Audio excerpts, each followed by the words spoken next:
महत्त्वाची घडामोड मुंबई महापालिका निवडणूक काँग्रेस स्वबळावर लढणार।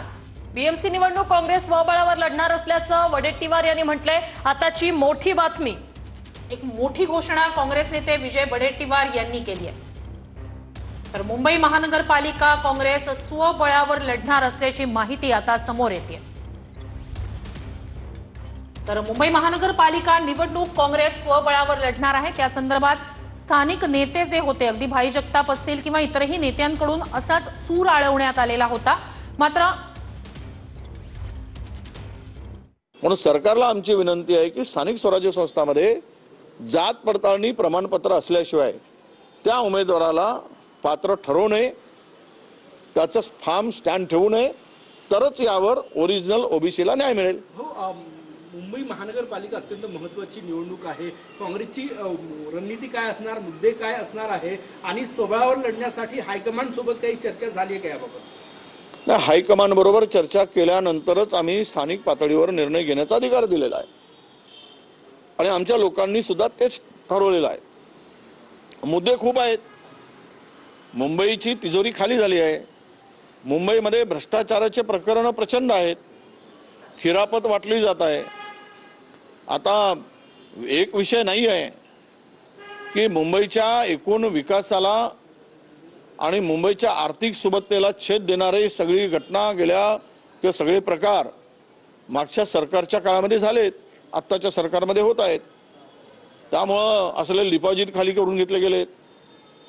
मुंबईमधले अजूनही पाणी तुंबतो आहे। मुंबईतले नाल्या नद्या अजून स्वच्छ झालेले नाहीत। अनेक प्रश्न आहेत ज्यामध्ये ही भारतातील नव्हे तर जगातील सर्वात मोठी ही महानगरपालिका आहे आणि या महानगरपालिकेतील मूलभूत जे आवश्यक प्रश्न आहेत त्या प्रश्नाला घेऊन आम्ही लढू। राष्ट्रवादीला सोबत घेत होते, यावेळेस त्याचा विचार होईल का? राष्ट्रवादीला सोबत घेत होते आणि तुम्ही यावेळेस त्याचा विचार होईल का की स्वबळावर म्हणजे एकटंच होईल, पुन्हा मित्रपक्ष केलं? नाही, मित्र पक्षाचा प्रस्ताव आला तर त्यावर चर्चा नक्की होईल। अजित पवार साहेबांच्याकडून जर चर्चा पक्षाचा प्रस्ताव आला तर त्यावर आम्ही चर्चा करू। अजित पवार नाही, अजित पवार, सॉरी, माफ करा, शरद पवार। हो, मग दोन ठाकरे बंधू एकत्र आले आणि काँग्रेस स्वबळावर लढली तर मतांचं विभाजन होईल असं वाटत नाही का काँग्रेसला? तुम्ही जे म्हणताय हे बघा, मतांचं विभाजन होईल, फायदा होईल, नुकसान होईल। आम्ही नेहमी लढत आलो। आम्हाला 30-35 जागा आमच्या नेहमी निवडून येत असतात मुंबई कॉर्पोरेशनमध्ये। उलट आमच्या ते 3 पक्ष तेही वेगळे लढत आहेत सत्तेमधील।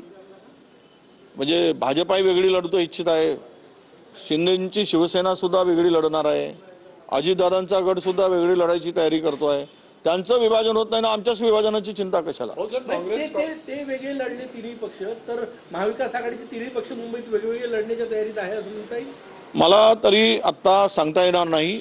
मुंबई महानगरपालिकेच्या निवडणुकांना अजून वेळ आहे, पण आम्ही सगळ्यांनी अधिकार हे स्थानिक पातळीवर दिले आहेत। त्यांच्याबरोबर चर्चा करून जे आमच्या समविचारी पक्ष आहेत त्यांचा प्रस्ताव आल्यास त्यांच्याबरोबर चर्चा करू आणि निवडणुकीमध्ये आघाडी करण्याच्या शक्यतेवर बोलू। जर काँग्रेस एकटं लढलं तर पक्षाला नवसंजीवनी मिळेल का? तुम्ही लोकसभा विधानसभा ही महाविकास आघाडीमध्ये शेवटचा आता नाही, बडकटी म्हणण्यापेक्षा कार्यकर्त्यांची निवडणूक आहे, त्यांना संधी मिळाली पाहिजेत, हा एक प्रश्न आहे। आणि निवडून येण्याचे निकष जर असला तरी आम्ही सेकंडरी मानतो। कार्यकर्ता या आघाड्या युतीच्या याच्यामध्ये मोठ्या प्रमाणामध्ये त्याला निवडणूक लढण्याची संधीच मिळत नाही। अशा वेळेस ती एक संधी सुद्धा मिळेल। जिंकणं प्रत्येक वेळेस हा आमचा उद्देश नाही, तर कार्यकर्त्याला न्याय देणं हा सुद्धा उद्देश आहे। ही लिटमस टेस्ट असेल का स्वबळावर लढणं? जर याचा चांगला परिणाम आला तर इथून पुढे मग आघाडीमध्ये राहायचं की नाही? नाही, या स्थानिक स्वराज्य संस्थांशी हे महाविकास आघाडी आहे, देश पातळीवर इंडिया आघाडी आहे। त्या इंडिया आघाडीमध्ये जे पक्ष आहेत ती युती आणि आघाडी कायम आहे। उद्धव ठाकरेंचा प्रस्ताव आला त्याचा विचार होईल का? तुम्ही म्हणता की शरद पवारांचा नाही, ते मनसेबरोबर युती करत असतील आणि त्यांचा प्रस्ताव आला असेल तर त्या प्रस्तावावर स्थानिक आमचे नेते आहेत मुंबईचे, ते त्यांच्याकडे हा प्रस्ताव आम्ही पाठवू, त्यांची सहमती घेऊ आणि पुढे जाऊ। तुम्हाला फक्त मनसे नको, या व्यतिरिक्त महायुती म्हणून नाही, तो विषय नाही। एक शेवटचा प्रश्न असा राहिला, विखे पाटील बच्चू कडू यांच्यातला वाद शिगेला पोहोचलाय। बच्चू कडू असं म्हणाले होते, विखे पाटलांची गाडी जो फोडेल त्याला 1 लाख रुपये देऊ. आता विखे पाटलांचे समर्थकही बच्चू कडूंना फोन करून सांगतात की आम्ही तुमची गाडी फोडू.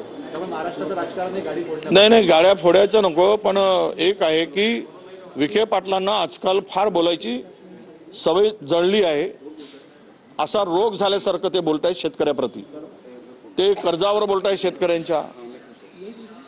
शेतकरी कर्जमाफीवर बोलत असताना शेतकरी पैसे पचवतात असंही बोलतात. सोसायट्या काढतात, कर्ज माफ करून म्हणून मागे लागतात. शेतकरी काय भिकारी आहेत काय? विखे पाटलांना लाज वाटत नाही काय आपण काय बोलतो त्याची?